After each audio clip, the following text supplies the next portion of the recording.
This is your channel vision of physics bye DP Singh और आज हम आपको डाइलेक्ट्रिक एंड इट्स पोलराइजेशन बताने वाले हैं। तो देखिए, मैं अभी आपके सामने कुछ फिगर दिखा रहा हूँ।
आज हम बताएंगे आपको डाइलेक्ट्रिक क्या है और पोलराइजेशन क्या किसको कहते हैं, इसके बारे में पूरी डिस्कशन करेंगे।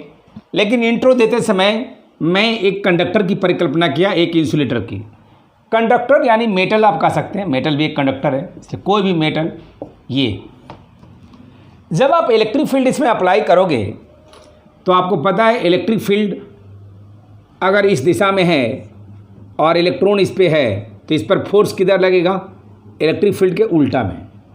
तो इसलिए इस तरफ से इलेक्ट्रॉन किधर जाएगा, बाएं की तरफ शिफ्ट होगा। तो इस तरफ कैसा चार्ज होगा डेवलप, पॉजिटिव, और इस तरफ कैसा डेवलप होगा, नेगेटिव। इसलिए पॉजिटिव और नेगेटिव चार्ज डेवलप हो गया। अब इसके वजह से इसके अंदर में जो फील्ड का डायरेक्शन होगा वो पॉजिटिव से नेगेटिव की तरफ ईपी, और ये हुआ ई। तो हम ये कहना चाहते हैं कि अगर मेटल हो या कंडक्टर हो, कंडक्टर मेटल ऑलरेडी कंडक्टर है, तो ये E minus E P is equal to 0 होगा। मतलब एक्सटर्नल इलेक्ट्रिक फील्ड जितना है E और इसके आयोनाइजेशन होने के वजह से इसके अंदर में जो इलेक्ट्रिक फील्ड डेवलप हुआ EP, ये जो प्लस चार्ज ये माइनस चार्ज इस इलेक्ट्रिक फील्ड के वजह से इसमें एक्युमुलेट हुआ है, उसके वजह से इन प्लस चार्ज और माइनस चार्ज की वजह से कंडक्टर के अंदर में जो इलेक्ट्रिक फील्ड हुआ EP जो लेफ्ट डायरेक्शन में है और ये राइट डायरेक्शन में है, ये दोनों का रिजल्टेंट जो होगा वो 0 होगा मेटल के केस में। यानी ये जितना फील्ड एक्सटर्नल है इसके अंदर में आयोनाइजेशन इतना बेहतर होगा मेटल कंडक्टर होने के वजह से कि इसके अंदर में जो इलेक्ट्रिक फील्ड डेवलप होगा वो एक्सटर्नल इलेक्ट्रिक फील्ड के बराबर होगा। इससे एक क्लियर हो रहा है। मगर अगर ये केस इंसुलेटर का हो, जो कि इसमें मैं दिख रहा हूं, तो इसमें E minus E P not equal to 0 होगा। इसमें E minus E P is equal to 0, इसमें E minus E P not equal to 0। यानी इसमें 100% आयोनाइजेशन नहीं होने के कारण इलेक्ट्रिक फील्ड जो इनसाइड में डेवलप EP होगा वो E के बराबर नहीं होगा, उससे कम होगा, जिसके वजह से रिजल्टेंट फील्ड 0 नहीं होगा। तो ये है कंडक्टर और ये है मेटल। यानी ये मेटल और कंडक्टर का मैं थोड़ा सा इंट्रो दिया कि ये चीज़ है कि जब आप फील्ड अप्लाई करते हैं तो फील्ड अप्लाई करने का अफेक्ट क्या होता है। यही वजह है कि किसी भी अगर कंडक्टर में बाहर से फील्ड देंगे फिर भी उसमें फील्ड लाइंस अंदर में नहीं जाती है। आपको मैं पहले बता दिया हूं कि इलेक्ट्रिक लाइंस ऑफ फोर्स किसी कंडक्टर के थ्रू होकर के क्रॉस नहीं करता है। वो क्यों नहीं करता है, मान लो ये कंडक्टर है और यहाँ पर इलेक्ट्रिक लाइंस ऑफ फोर्स दिया तो यहाँ तक जाएगा, फिर यहाँ से इसके अंदर में कोई इलेक्ट्रिक लाइंस ऑफ फोर्स नहीं जाता। क्यों नहीं जाता, इसलिए नहीं जाता है क्योंकि इसके अंदर नेट इलेक्ट्रिक फील्ड 0 हो जाता है। जितना एक्सटर्नल फील्ड है उतना ही इनसाइड में इलेक्ट्रिक फील्ड EP है, और दोनों एक दूसरे को कैंसिल कर देता है और इसके अंदर में इलेक्ट्रिक फील्ड नेट 0 हो जाता है। यहाँ पर इलेक्ट्रिक फील्ड नेट 0 हो जाएगा। इसलिए कंडक्टर में इनसाइड से कोई भी प्रकार का electric lines of force cross नहीं करता है। तो ये कंडक्टर और इंसुलेटर का मैं थोड़ा सा इंट्रोडक्शन दिया कि अगर आप बाहर से इलेक्ट्रिक फील्ड अप्लाई करते हो तो इसके अंदर में कोई भी प्रकार का फील्ड जो जनरेट होगा वो इनके साथ रिजल्टेंट फील्ड 0 हो जाएगा, यानी नेट रिजल्टेंट फील्ड इनसाइड 0 हो जाएगा, इसमें 0 नहीं होगा। तो ये क्लियर हो गया कि ये भाई मेटल और ये इंसुलेटर की बात है। अब हम आपसे बताना जाना है कि भाई डाइलेक्ट्रिक कहते किसको है।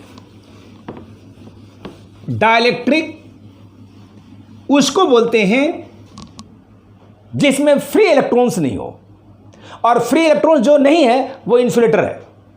मेटल्स और इंसुलेटर में यही डिफरेंस है, आप सभी जानते होंगे कि मेटल में फ्री इलेक्ट्रॉन्स होते हैं लेकिन डाइलेक्ट्रिक में फ्री इलेक्ट्रॉन्स नहीं होते हैं। ठीक है, तो इसलिए हम कहेंगे कि भाई डाइलेक्ट्रिक किसको कहा जाए।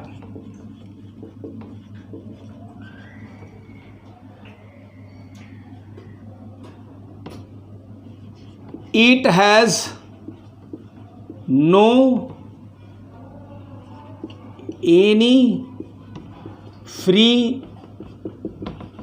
इलेक्ट्रॉन, या फिर यह भी कह सकते हैं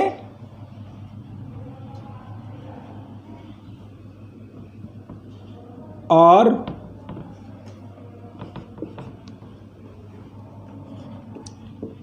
any insulator is known as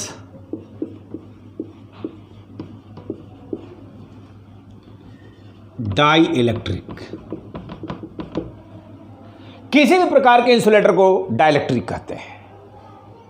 ये तो डाइइलेक्ट्रिक का सिंपल परिभाषा हुआ जिसमें फ्री इलेक्ट्रॉन्स नहीं हो। क्यों? क्योंकि इंसुलेटर में फ्री इलेक्ट्रॉन्स हो गए नहीं। अब आपको बताते हैं कि डाइइलेक्ट्रिक दो तरह के होते हैं बेसिकली, एक पोलर और दूसरी non polar. There are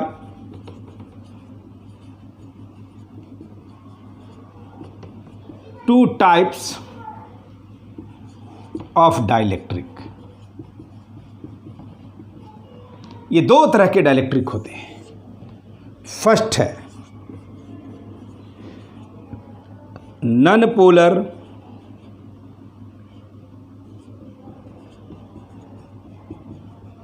dielectric.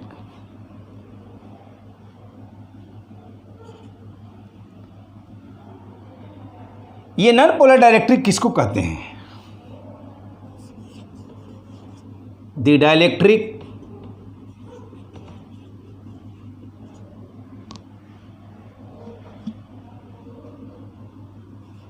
in which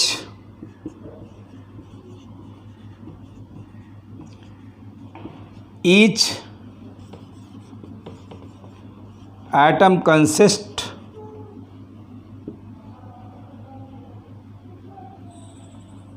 no dipole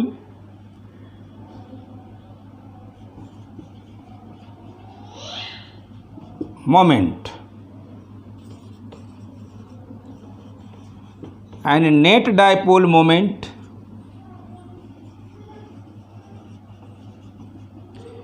is also 0.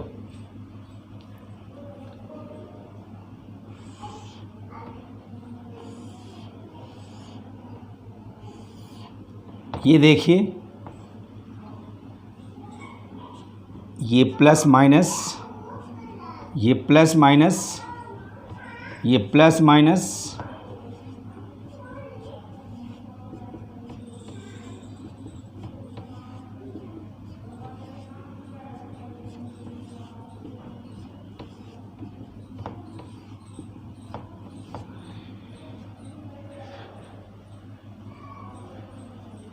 E is equal to 0.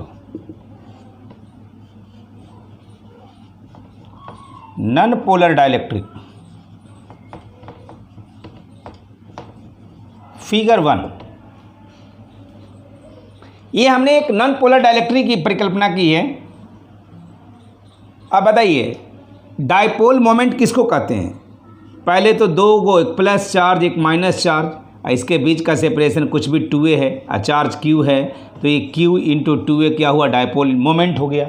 ये पहले हमने बताया आपको, जिस समय डाइपोल आपको एक्सप्लेन किया था उस समय हमने बताया था कि आइदर चार्ज और product of either charge into distance between them, यानी Q इंटू 2A को डायपोल मोमेंट कहते हैं। तो आप बताइए ये प्लस चार्ज ये माइनस चार्ज एक ही जगह कोइंसाइड कर गया, ये प्लस चार्ज और माइनस चार्ज एक ही जगह कोइंसाइड कर गया, तो इसके बीच में कोई सेपरेशन इसलिए नहीं है, इसके बीच में कोई सेपरेशन नहीं है, इसलिए इसका डायपोल मोमेंट P बराबर क्या हो जाएगा 0, इसका भी डायपोल मोमेंट P बराबर क्या हो जाएगा 0। हर डायपोल इंडिविजुअल एटम, जितना भी एटम है, मान लो मैं इसमें कल्पना किया 1 2 3 4 5 6 7 8 9 10 11 जो भी है, सबका डायपोल मोमेंट 0 है, हर इंडिविजुअल एटम का डायपोल मोमेंट 0 है। तो जब सबका 0 है तो टोटल भी 0 होगा, मैंने यही बात लिखा है।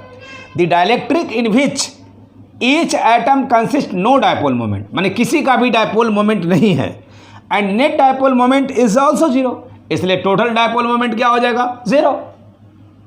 आपके पास 10 पैकेट हैं और 10 पैकेट में 0 पैसा है, तो टोटल पैसा आपके पास कितना हुआ 0। बहुत सिंपल सी मैकेनिज्म है।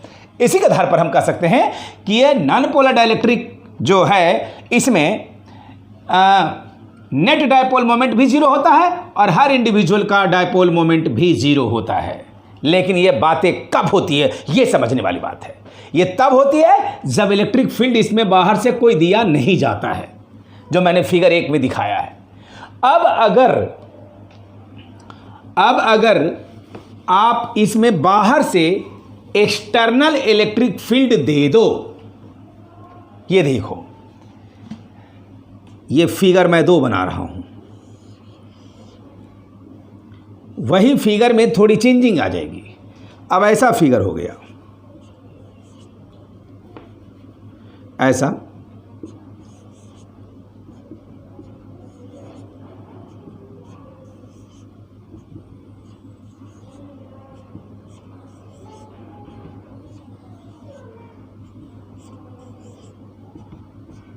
इस तरह का।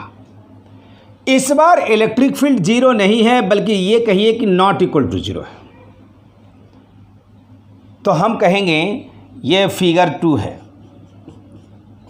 जैसे electric field not equal to 0 हो गया, मतलब जैसे बाहर से आपने फील्ड अप्लाई कर दिया, तो क्या होगा, जैसे आप बाहर से इलेक्ट्रिक फील्ड अप्लाई कर दिया तो देख लीजिए ऐसे इलेक्ट्रिक फील्ड है, ये प्लस चार्ज है और ये माइनस चार्ज है। मैं इसमें से एक एटम के चार्ज को उठाया तो प्लस चार्ज किधर जाएगा, इधर, और माइनस चार्ज किधर जाएगा, इस तरफ, और प्लस चार्ज किधर जाएगा, right.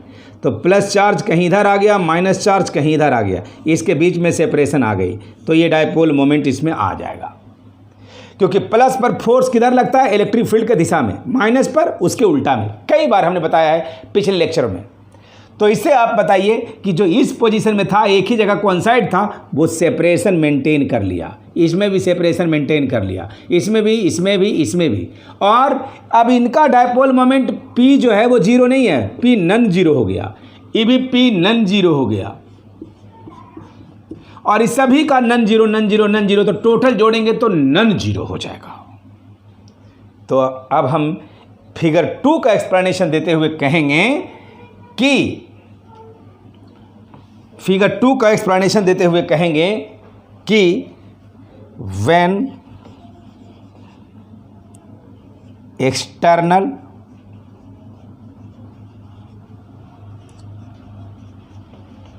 Electric field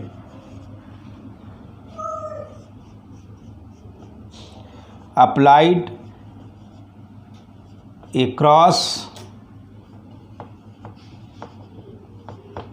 the dielectric, across the non-polar dielectric, in fact non-polar dielectric, then each atom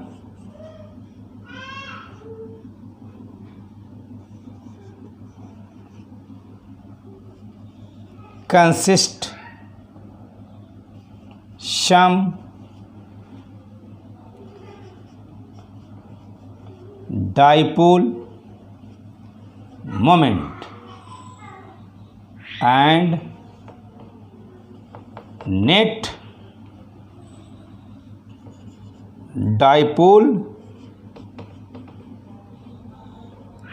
moment है ना, नेट डायपोल मोमेंट एग्जिस्ट या नेट डायपोल मोमेंट फाइंड। मतलब इसमें नेट डायपोल मोमेंट आ जाएगा। जब बाहर से फील्ड अप्लाई करेंगे तो सभी में डायपोल मोमेंट आ जाएगा, जिसके वजह से नेट डायपोल मोमेंट आ जाएगा। तो नॉन पोलर उसी को कह रहे थे कि हर इंडिविजुअल एटम का डायपोल मोमेंट ज़ीरो था, और फिर क्या हुआ कि जब सभी डायपोल मोमेंट को नॉन जीरो था, और जब सबको जोड़े तो भी जीरो हो गया। कब? जब फील्ड नहीं अप्लाई किया तब। लेकिन जैसे ही आपने फील्ड अप्लाई किया तो इसमें डायपोल मोमेंट आ गया। बहुत सिंपल सी बात है बच्चों। आप ऐसे एग्जाम्पल लेके समझ सकते हो कि एक घर में 5 मेंबर हैं और पांचों का इनकम 0 है, तो उस घर का इनकम क्या होगा? 0।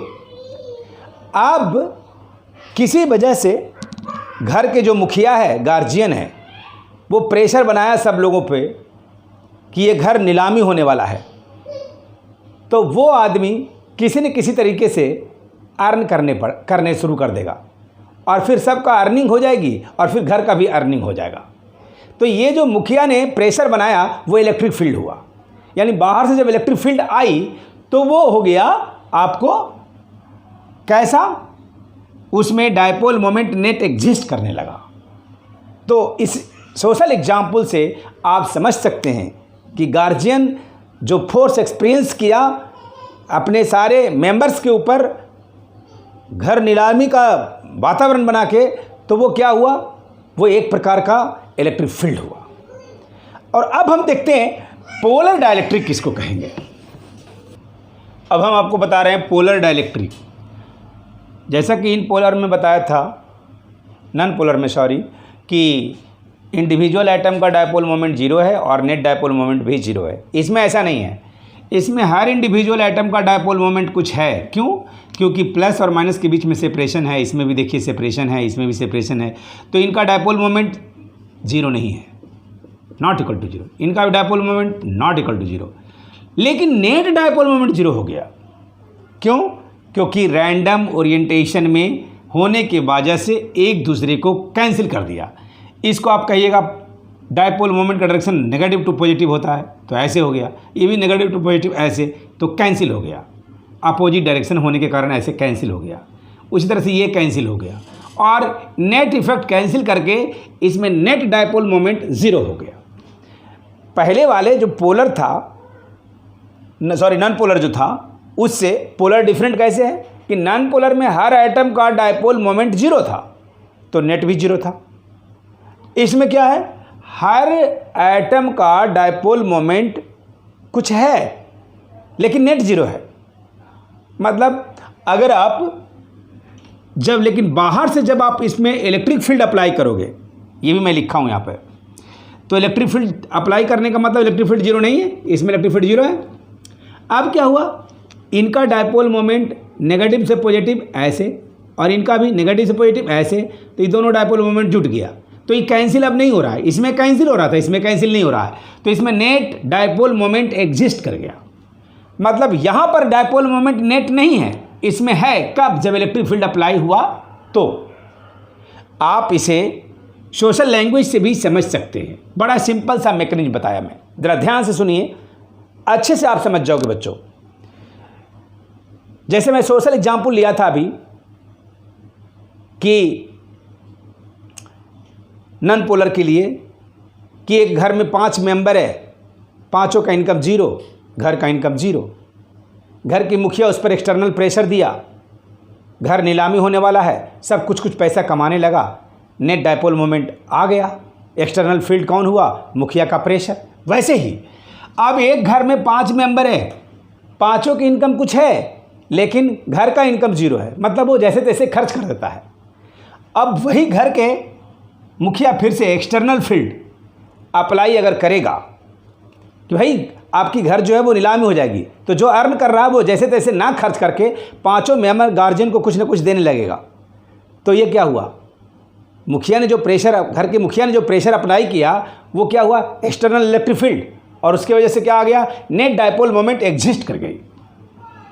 यही चीज हो रहा है पोलर में या नल पोलर में। तो आप एक बात ध्यान से देखें, बहुत सिंपल सा मैकेनिज्म है, बहुत छोटी सी बात हमने बताई कि नन पोलर का केस हो चाहे पोलर का केस हो, जब एक्सटर्नल इलेक्ट्रिक फील्ड नहीं था तो नेट डायपोल मोमेंट जीरो था। हाँ, लॉजिक दोनों का डिफरेंट है, मैंने बताया अभी, मगर नेट डायपोल मोमेंट दोनों केस में जीरो है। ठीक है, इतनी तो बात आप समझ गई। लेकिन जैसे आपने एक्सटर्नल इलेक्ट्रिक फील्ड अप्लाई किया तो चाहे नन पोलर हो चाहे पोलर हो, दोनों में नेट इलेक्ट्रिक फील्ड अप्लाई करते ही नेट डायपोल मोमेंट एग्जिस्ट कर गया। तो हम आपको ये बताना चाह रहे थे डाइलेक्ट्रिक क्या है, हमने बताया कितने टाइप्स के डाइलेक्ट्रिक होते हैं, पोलर नन पोलर समझाया, और ये बताना चाह रहे हैं कि पोलराइजेशन है क्या आखिरकार।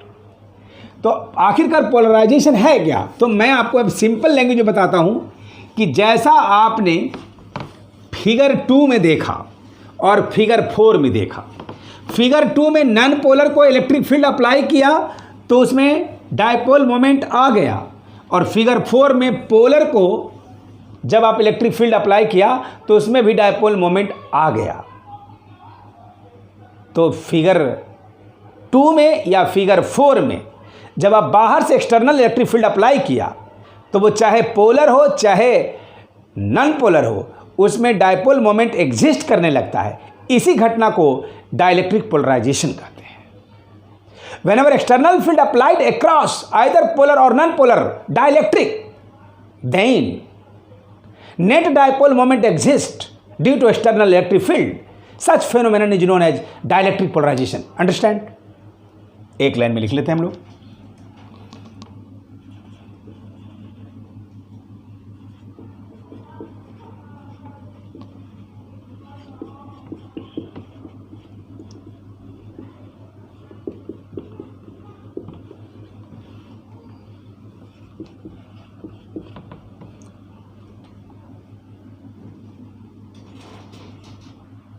तो ये अब हम इसको बता रहे हैं, हमने अभी अभी कहा कि भाई जब कभी भी, इसी बात को मैं लिख दिया है कि when external electric field applied across polar dielectric और नॉन पोलर डाइलेक्ट्रिक और polar dielectric, then net dipole moment present as shown in figure 2 और 4 में, जैसा कि मैंने दिखाया था पहले फिगर आपके सामने होगा ही, आप उसे पॉज करके देख लेंगे।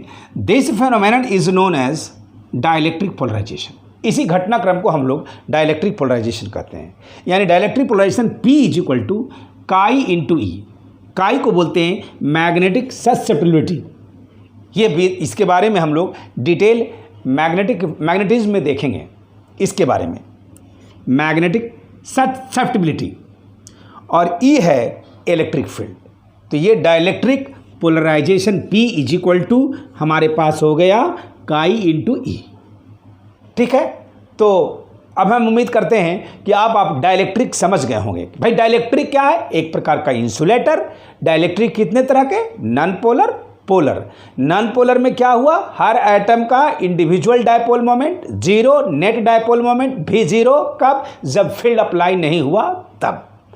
और डाइलेक्ट्रिक, पोलर डाइलेक्ट्रिक किसको कहेंगे, जिसमें कि आपको हर इंडिविजुअल का डायपोल मोमेंट कुछ होगा लेकिन नेट इसमें भी ज़ीरो, जब इलेक्ट्रिक फील्ड नहीं होगा तब। जैसे दोनों में इलेक्ट्रिक फील्ड प्रोवाइड करेंगे, दोनों में डायपोल मोमेंट एग्जिस्ट करने लगेगा, और इस घटना को हम डाइलेक्ट्रिक पोलराइजेशन कहेंगे। ओके,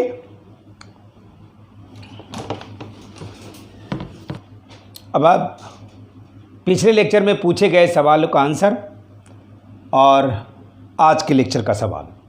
तो पिछले लेक्चर में हमने पूछा था कि मान लो कोई कैपेसिटर है, जैसा कि आप जानते हैं कैपेसिटर में एक में पॉजिटिव चार्ज और दूसरे में नेगेटिव चार्ज। इसको क्लोज सरफेस से ऐसे घेर दो और इसके थ्रू इलेक्ट्रिक फ्लक्स कितना होगा, यही पूछा गया था। इसमें बहुत सारे ऑप्शन था लेकिन डी ऑप्शन था इसका 0, तो यही ऑप्शन होगा 0। क्यों 0 हुआ, क्योंकि इसमें जितना प्लस क्यू चार्ज उतना ही माइनस क्यू चार्ज, तो टोटल चार्ज कितना हो गया 0। अब फ्लक्स बराबर क्या होता है, Q बाई एप्सिलॉन नॉट, तो Q क्या हो गया 0 बाई एप्सिलॉन नॉट बराबर 0, इसलिए इसके थ्रू फ्लक्स कितना आ जाएगा तो 0, यानी डी ऑप्शन होगा। और अब आज का सवाल, the dielectric constant of metal is 0, finite, infinite, none. इसका आंसर हमें आपको कमेंट बॉक्स में लिख के देना है। Thank you.